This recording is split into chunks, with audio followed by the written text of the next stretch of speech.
Guest হাউসের ছাদ থেকে রাম মন্দিরের দূরত্ব মাত্র 200 মিটার। একদম ঘরোয়া খাবার, খুব সুন্দর, একদম পরিষ্কার পরিচ্ছন্ন, ওয়েল মেনটেন করা। এরকম বেড পাচ্ছেন, একদম পরিষ্কার পরিচ্ছন্ন, গিজারের সুবিধা রয়েছে। রয়েছে কনক ভবন, ঠিক তার পাশে দশরথ মহল, তার পাশে হনুমানগাড়ি। প্রথমবার অযোধ্যা ভ্রমণ করতে এলে আমাদের সব থেকে মাথার মধ্যে সব থেকে আগে যে জিনিসটা আছে, যে আমরা থাকবো কোথায়, ভালো থাকার জায়গা আমরা খুঁজে পাই না। তো আজকে আমি তোমাদের সন্ধান দেব দুর্দান্ত একটা থাকার জায়গা, যেটা একদম সবার সাধ্যের মধ্যেই রয়েছে। ভিডিওটি সম্পূর্ণ দেখবে। নমস্কার, আমি সুমন সরকার, আর তোমরা দেখছো তোমাদের প্রিয় চ্যানেল অদ্রিজা এক্সক্লুসিভ। আজকে এই অযোধ্যাতে ঘুরতে এসে আমি তোমাদেরকে দেখাবো অযোধ্যার ঠিক রাম মন্দিরের কাছে, এই পিছনেই একদম দেখো রাম মন্দির দেখা যাচ্ছে, একদম রাম মন্দিরের কাছে দুর্দান্ত প্রাইম লোকেশনের একটা দুর্দান্ত গেস্ট হাউস সন্ধান তোমরা পাচ্ছ। তো চলো ভিডিওটা এখান থেকেই শুরু করি। আমি এই মুহূর্তে দাঁড়িয়ে রয়েছি রোকারিয়া মণ্ডপম গেস্ট হাউসের একদম সামনে। এই হলো ফ্রন্ট ডোর। তো চলো আস্তে আস্তে ভিতরে যাই, রিসেপশন এরিয়াটা তোমাদেরকে দেখাই। রিসেপশন এরিয়া পুরোটাই দেখাবো, আর এখানে তারপরে বাকিগুলো তোমাদেরকে ঘুরে দেখাবো। এই হলো রিসেপশন এরিয়া। এখানটাতে অফিসিয়ালি কাজ যেগুলো আছে চেক ইন করার সময়, সেগুলো এখানটায় কমপ্লিট করে নেবে। ততক্ষণের জন্য এখানে বসার জন্য চেয়ার রয়েছে, এখানে ওয়েট করবে। এটা ওয়েটিং এরিয়া রয়েছে। এখানটাতে দেখিয়ে দিই, এখানে ওয়াশ বেসিন টেসিন সবই রয়েছে, যথেষ্ট স্পেস রয়েছে। খাবার জন্য এখানে জলও রয়েছে, আর এখানে ওয়েট করার জন্য এখানে চেয়ার টেয়ার রয়েছে।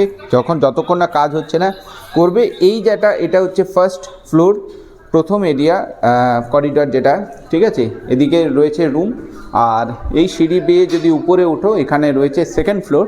তো আমি সেকেন্ড ফ্লোরের রুম দেখাবো, তার আগে চলো ফার্স্ট ফ্লোরের একটা রুম রিভিউ তোমাদেরকে দিয়ে দিই, তারপরে বাকি সেকেন্ড ফ্লোরের রুম রিভিউ তোমাদেরকে করাবো। তো লক্ষ্মণজি 3 নাম্বার রুমে আমি প্রবেশ করছি।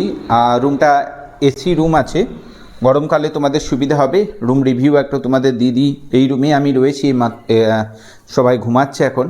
তো এই হলো রুম। বেড পাচ্ছ, ঢাকা সমস্ত কিছু দেওয়া আছে, কার্টেন উপরে রয়েছে, এসির সুবিধা, ফ্যানও রয়েছে, ঠিক আছে।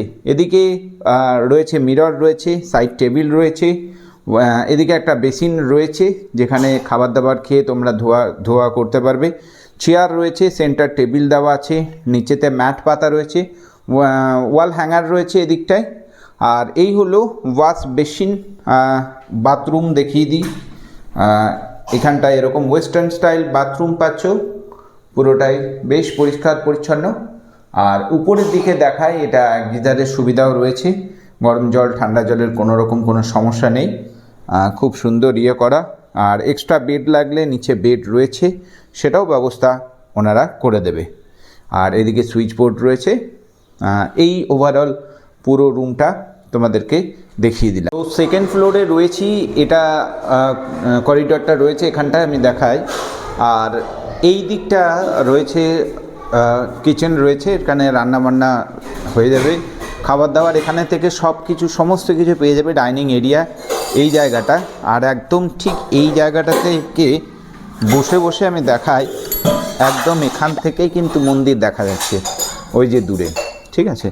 একদম ঘরোয়া খাবার, খুব সুন্দর, একদম পরিষ্কার পরিচ্ছন্ন, ওয়েল মেনটেন করা রয়েছে, দুর্দান্ত। অর্ডার দেবেন, সঙ্গে সঙ্গে খাবার একদম রেডি হয়ে যাবে। তো ভাত, ডাল, দুটো সবজি, কিন্তু অনেক দেরিতে বলেছি তো সবজি শেষ। ভাত, ডাল, সবজি, পাঁপড়, এই ছিল। রান্না যথেষ্ট ভালোই হয়েছে, সব কিছু আনলিমিটেড। আচার ছিল আনলিমিটেড, এই সব নামিয়ে দিয়ে গিয়েছে, যত খুশি নাও আর খাও। তো মোটামুটি লাঞ্চ টাইম এখন, 100 টাকা করে প্লেট। বেশ আমাদেরও প্রচণ্ড খিদে লেগেছিলো, সব চাটপট করে খাওয়া হয়ে গেছে। ওইদিকেও খাওয়া চলছে সব। এই যে মায়ের, আমি এই মুহূর্তে একটা ডিলাক্স রুমে প্রবেশ করছি, দেখাচ্ছি আপনাদেরকে। এই রুমগুলো খুব সুন্দর। টোটাল এখানে এর মধ্যে 11টা রুম রয়েছে। আমি তার মধ্যে একটা রুম আপনাদের দেখাচ্ছি। ঠিক এই রকম বেড পাচ্ছেন, একদম পরিষ্কার পরিচ্ছন্ন, দুটো করে দেওয়া রয়েছে, ঢাকা দেওয়া রয়েছে, কম্বল আর বালিশ রয়েছে, চাইলে আরও পেয়ে যাবেন। আর ঠিক এই রকম খুব সুন্দর, দেখুন একবারে পরিষ্কার পরিচ্ছন্ন। এখানে রয়েছে সেন্টার টেবিল রয়েছে, চেয়ার রয়েছে বসার জন্য, পাশে এখানে রয়েছে একটা ছোট্ট টেবিলের মতো রয়েছে, এখানে ওয়াশরুমটা দেখা একবার, বাথরুমটাও একদম পরিষ্কার পরিচ্ছন্ন রয়েছে, ওয়াশ বেসিন, গিজারের সুবিধা রয়েছে, ওয়েস্টার্ন স্টাইলের কোমোড পায়খানা রয়েছে, আর গরম জল ঠান্ডা জল দুটোরই সুবিধা রয়েছে। দেখাই সব থেকে বড় ব্যাপার হচ্ছে যে পরিষ্কার পরিচ্ছন্ন, দেখুন প্রত্যেকটাই কিন্তু বেশ ওয়েল মেনটেন করা রয়েছে, কার্টেনগুলোও কিন্তু খুব পরিষ্কার পরিচ্ছন্ন। গেস্ট হাউসের ছাদ থেকে রাম মন্দিরের দূরত্ব মাত্র 200 মিটার। এইদিকে রয়েছে আমাবা রাম মন্দির, এইখানটা এই যে সামনের এই যে জায়গাটা দেখা যাচ্ছে এখানটায় রয়েছে কনক ভবন, ঠিক তার পাশে দশরথ মহল, তার পাশে হনুমানগাড়ি। মানে মোটামুটি 400 মিটার রেঞ্জের মধ্যে পুরোপুরি একদম দুর্দান্ত একটা থাকার জায়গা তোমরা পেয়ে যাচ্ছ। আর সব থেকে প্রাইম লোকেশান, ছাদ থেকে দাঁড়িয়ে এখান থেকেই রাম মন্দির তোমরা দর্শন করতে পারবে, উপরি পাওনা এটা। তো আশা করছি রোকারিয়া হনুমান মণ্ডপম গেস্ট হাউসের ভিডিও তোমাদের বেশ ইনফরমেটিভ লেগেছে। ভালো লাগলে যারা অযোধ্যা পরবর্তীতে ঘুরতে আসবে সেই সমস্ত বন্ধু বান্ধব আত্মীয় স্বজনদের সাথে ভিডিওটি শেয়ার করে তাদেরকে দেখার সুযোগ করে দাও।